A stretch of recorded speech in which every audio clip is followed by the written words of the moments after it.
ایک نوجوان کے جسم کے ٹکڑے شاپنگ بیگ میں نالے کے قریب سے ملتے ہیں۔ قریب کھیلتے بچوں کو جب یہ سب نظر آتا ہے تو وہ چیخو پکار کرتے ہیں۔ پاس بیٹھے لوگ دیکھتے ہیں کہ پہلے تو بچے بڑے آرام سے کھیل رہے تھے، ابھی چیخو پکار کیوں شروع ہوگی؟ جب نزدیک جا کے دیکھتے ہیں تو ایک شاپنگ بیگ ہے جس میں ایک نوجوان کے جسم کے ٹکڑے ہیں، جس میں ہاتھ الگ ہیں، ٹانگیں الگ ہیں، سر الگ ہے، دھڑ الگ ہے۔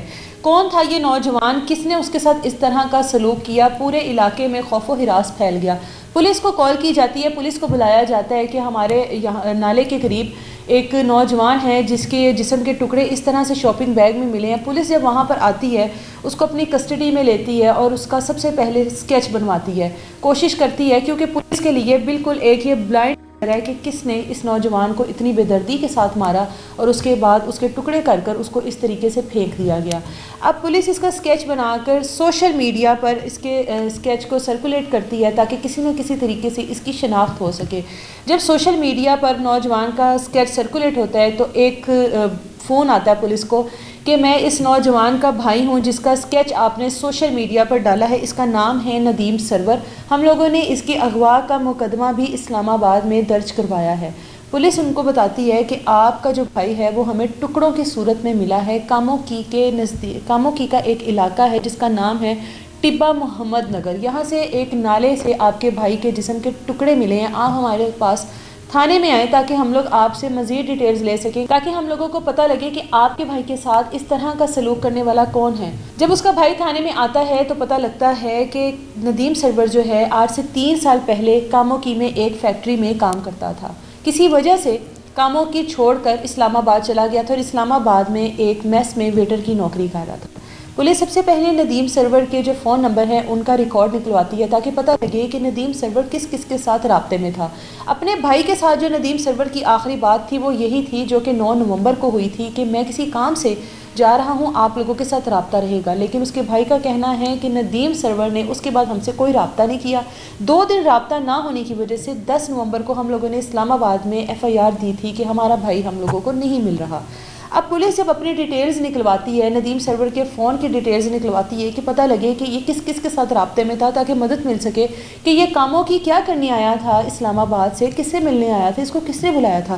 دیکھتے ہیں کہ ندیم سرور کا جب ڈیٹا نکلتا ہے تو اس کے نمبر پہ ایک نمبر ایسا ہے جس پہ مسلسل رابطہ ہے اس کا، اس پورے مہینے میں بھی، اور 9 نومبر جب اس نے چھٹی لی تھی اس دن بھی ایک نمبر مسلسل اس کے ساتھ رابطے میں تھا۔ جب اس نمبر کی ڈیٹیلز نکلتی ہیں تو وہ ایک خاتون کا نمبر ہوتا ہے جو کہ ٹبا محمد نگر کی ہی رہائشی ہوتی ہے۔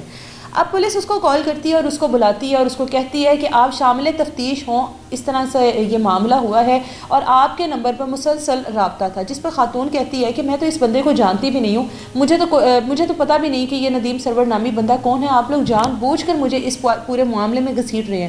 اب جب پولیس اپنے طریقے سے تفتیش کرتی ہے کہ بی بی تمہیں شامل ہونا پڑے گا اس تفتیش میں، تو وہ اپنے باپ کے ساتھ وہاں پر پہنچتی ہے۔ اب پولیس اپنے طریقے سے جب اپنی تفتیش کا آغاز کرتی ہے تو باپ اور بیٹی دونوں مان جاتے ہیں کہ ہاں جی ہم لوگوں نے ندیم سرور کو مارا بھی ہے، ہم اس کو جانتے بھی ہیں، ہم نے اس کے جسم کے ٹکڑے بھی کیے ہیں اور ہم لوگوں نے ان ٹکڑوں کو شاپنگ بیگ میں ڈال کر نالے میں پھینکا۔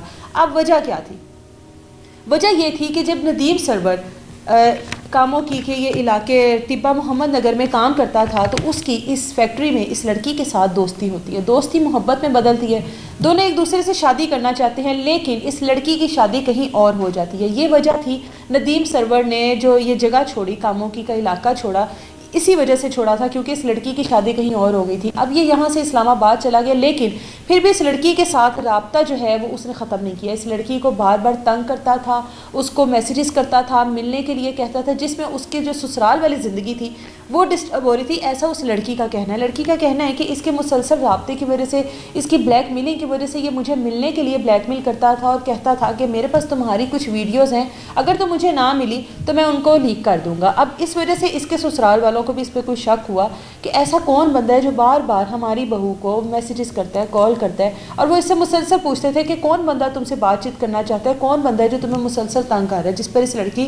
کو اس کے سسرال والوں نے بھی گھر سے نکال دیا۔ یہی وہ وجہ تھی کہ یہ لڑکی اسی ڈر سے کہ کہیں میرا رشتہ نہ ٹوٹ جائے، میری شادی شدہ زندگی نہ ڈسٹرب ہو، وہ ہو چکی تھی۔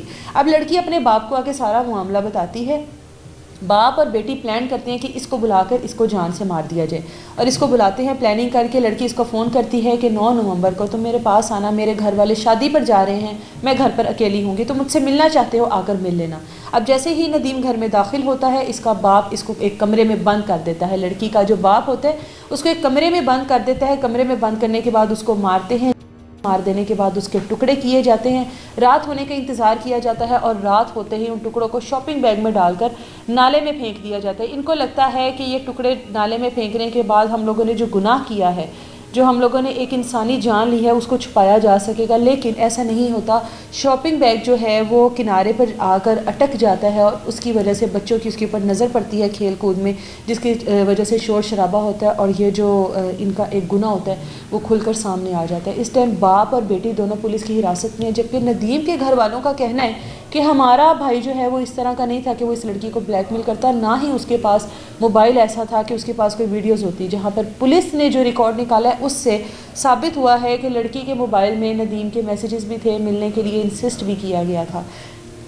یہ ہوتا ہے برے کاموں کے برے ہی انجام ہوتے ہیں. جب آپ کہتے ہیں جب آپ کسی کے ساتھ تعلقات میں اور وہ تعلقات ختم ہو جائیں تو اس کے لیے اپنی زبان کو بھی ختم کر دو. اس کے لیے بولنے سے پہلے بھی اپنی زبان ہی نہ کھولو اس انسان کے لیے.